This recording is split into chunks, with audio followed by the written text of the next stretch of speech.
राष्ट्रवादी काँग्रेस पक्षाचे शहराध्यक्ष योगेश भल आपल्यासोबत आहे।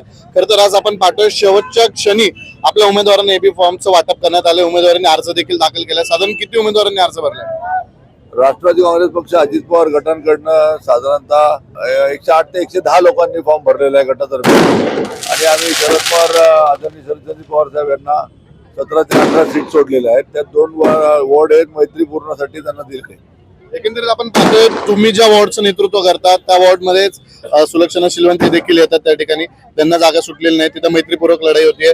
9 नंबर वॉर्ड मध्ये पण तशीच परिस्थिती आहे। एकंदरीत शहराची काय परिस्थिती आहे? चांगली परिस्थिती आहे। आपण पाहिलं असेल की अगदी शेवटच्या क्षणापर्यंत इकडचा उमेदवार तिकडे, तिकडचा उमेदवार इकडे अशी परिस्थिती होती। वास्तविकता आपल्याला दिसून येईल की शहरामध्ये स्पष्टपणे अजितदादा, राष्ट्रवादी काँग्रेस तसेच भारतीय जनता पार्टी या प्रमुख 2 पक्षांमध्येच चुरस आहे। त्यामुळे इतर जे सहयोगी पक्ष आहेत ते सहयोगी पक्ष काही शिवसेना शिंदे गट हे भाजप सोबत गेलेले असले तरी शिवसेनेचे सर्व लोक भाजप सोबत गेले नाही। त्यातले काही नगरसेवक राष्ट्रवादी काँग्रेस अजितदादा गटाकडे आलेत आणि त्यांनी घड्याळाच्या चिन्हावर जाणं पसंत केलेलं आहे। त्यामुळे त्यामध्ये तुम्हाला दुफळी दिसेल। हे शिंदे गटामध्ये सुद्धा काही लोक घड्याळाच्या चिन्हावर आहेत आणि काही लोक ही तिकडच्या बाजूला धनुष्यबाणाच्या अनुषंगाने गेलेले आहेत। शेवटच्या क्षणी भाजपमधील नाराज असेल, शिंदेमधले नाराज असेल ते आपल्या पक्षात आलेले आहेत। साधारण कोणी कोणी आपल्या एबी फॉर्मवर आज अर्ज भरलेला आहे? चिंचोडे म्हणून आहे, चिंचोडमधनं चिंचोडींनी तिथं फॉर्म भरलेला आहे। पिंपरीमधनं आज मेवानी यांनी त्या ठिकाणी फॉर्म भरलेला आहे। असे काही प्रमुख लोकांनी आज या ठिकाणी फॉर्म भरलेले आहेत। सर्व आता आज काय झालं, संध्याकाळी 5 वाजेपर्यंत सर्व गोष्टींची छाननी वगैरे चालू होती आणि सर्वच कार्यकर्ते वगैरे अक्षरशः जमलेले। 3 नंतर हा प्रवेश सगळ्यांना बंद झाला होता। त्यामुळे अधिकृत आकडेवारी येण्याची बाकी आहे, परंतु आम्ही साधारणतः 110 पेक्षा अधिक सीट लढवलेल्या आहेत। शेवटच्या क्षणी भारतीय जनता पार्टी आणि शिवसेना शिंदे गटाची युती तुटलेली आहे। ही तुटलेली युती तुमच्या पत्त्यावर पडेल का? हो, 100% पडेल। कारण शिंदे गटाच्या युतीच्या बाबत गेल्या 3-4 दिवस 5-6 दिवस श्रीरंगप्पा बारणे खूप सकारात्मक बोलणी करत होते, परंतु सकाळी सांगायचे हो झालं अंतिम टप्प्यात, संध्याकाळी परत सांगायचे भाजप बरोबर झालं, सकाळी पुन्हा सांगायचे की नाही झालेले नाही।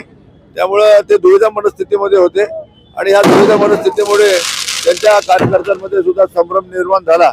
त्यामुळे त्यामध्ये तुम्हाला फूट दिसायला मिळाली। काही लोक धनुष्यबाणावर गेले तर काही लोक घड्याळाकडे आलेले। आता खरं तर पूर्ण ताकदीने तुम्ही मैदानात उतरलात।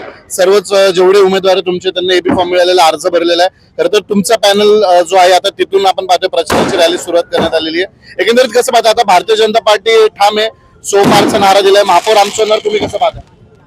वास्तविक पाहता वॉर्ड क्रमांक 20 संतुगुण नगर या प्रभागाचा मी शहर अध्यक्ष आहे आणि शहरामधली माझी 7वी निवडणूक आहे। मागची 6 निवडणुका मी सलग निवडून आलेलो एकमेव नगरसेवक आहे आणि काही पुन्हा 7वी निवडणूक सुद्धा अधिक मताने निवडून येणारा मी पहिला नगरसेवक शहरामध्ये असेल। प्रचारामध्ये सुद्धा आम्ही आघाडी घेतली होती। आम्ही कासवाडीमधनं सुरुवातीला प्रचार सर्वच इच्छुक उमेदवारांसोबत घेऊन केला होता, कारण या ठिकाणी 3 लोकांची उमेदवारी निश्चित झाली होती।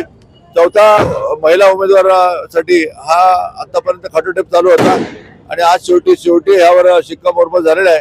आमच्या 5 भगिनी या ठिकाणी एकाच सीटसाठी मागत होत्या, परंतु त्यांना शेवटी निर्णय एकासाठीच होणार होता आणि आज तो शिक्कामोर्तब होऊन त्या ठिकाणी वर्षा सर्जेराव जगताप यांना या ठिकाणी खुला महिला वर्गातनं दिलेली आहे। त्यामुळे मला विश्वास आहे आणि हे विजयाची नांदी असणार आहे।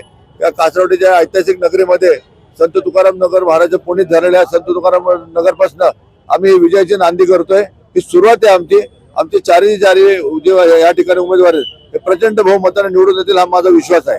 आव्हान कोणाचं असणार आहे, भाजपचं का शिंदेच्या शिवसेनेचं? नाही, भाजपचं आणि आव्हान नसणार आहे इथे। आम्ही इतकी कामं केलीत की भाजपचं आव्हान असल्याचं काही कारण नाही। निश्चित आपण पाहतोय राष्ट्रवादीचे शहराध्यक्ष योगेश भल आपल्या सोबत होते।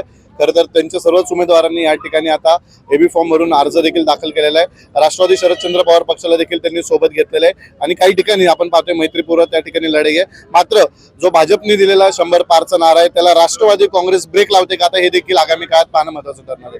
व्हिडिओ जर्नलिस्ट मानता शिवराज प्रसन्न तरडे आपला